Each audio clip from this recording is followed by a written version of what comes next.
Bah, la simulation en santé, je pense que c'est une situation qui se veut le plus proche de la réalité.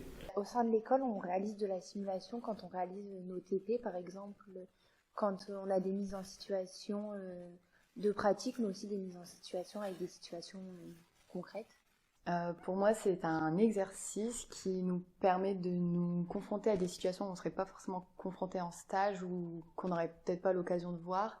Et ça nous permet aussi de nous rendre compte de certainement des erreurs qu'on pourrait peut-être commettre ou aussi peut-être la manière dont enfin la posture professionnelle qu'on va avoir face à la personne. On se rend peut-être pas forcément compte en réalité qu'on agit de cette manière. Donc on a une trame, donc un petit peu une mise en situation, enfin vraiment le contexte. Et après ça se déroule, donc ça peut être un soin à effectuer sur un mannequin, ça peut être un dialogue à avoir avec une autre personne.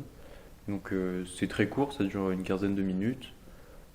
Puis en sciences techniques, on va avoir plus de la pratique, donc pour pouvoir améliorer, nous, notre pratique.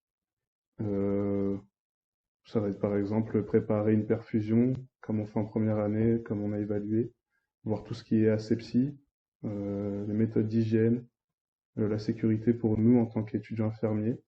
On est en petit groupe, quand on arrive, les profs ils nous présentent le sujet et il y a des élèves qui sont volontaires qui décident de passer, donc on les voit dans une mise en situation qui est retranscrite dans la salle où on est et après, une fois qu'ils ont fini, on débriefe sur la situation sur laquelle ils sont passés. Bah, il va vraiment y avoir un débriefing, enfin on va reprendre la situation dans l'ordre. Les étudiants, ils auront marqué, souvent ils prennent des notes sur ce qui a été dit, sur les gestes qui ont été faits, leur interrogation par rapport à ce qui a été fait, et on reprend toute la situation. Ensuite, selon la situation, il y a différentes questions qui ressortent de nous les étudiants ou des formateurs et on intervient un petit peu tous sur le sujet.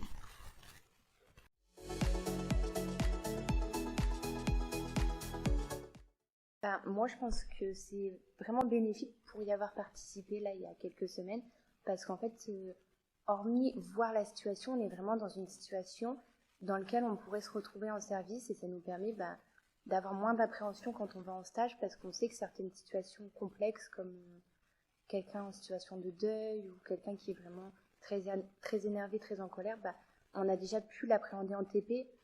C'est ce qui nous permet aussi de voir comment on agit, même si c'est pas réellement concret, ça nous permet de voir la posture qu'on peut avoir, les gestes qu'on peut avoir, le regard qu'on peut porter, les mots qu'on peut dire et dont on se rend pas forcément compte que c'est pas la bonne manière de le dire. Et je trouve que c'est bien sur ce point-là, c'est que ça nous permet de nous remettre en question.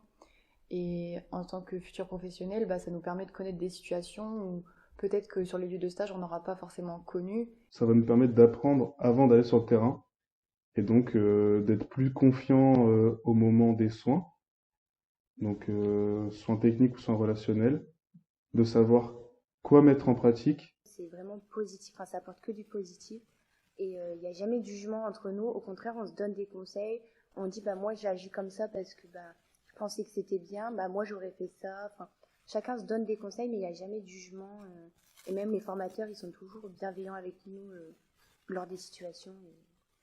Le fait de débattre, c'est de voir avec qui on peut être en accord, pourquoi, et ceux en désaccord sur la situation, de voir pourquoi aussi. Donc ça permet vraiment de voir les techniques qu'on pourrait employer et si enfin, si on y est confronté en stage ou même des fois les étudiants l'ont déjà vécu en stage, mais ils le refont en situation et ça permet de comparer avec ce qu'ils ont déjà fait, de voir ce qu'ils auraient pu améliorer ou ce qu'ils ont déjà bien fait en stage.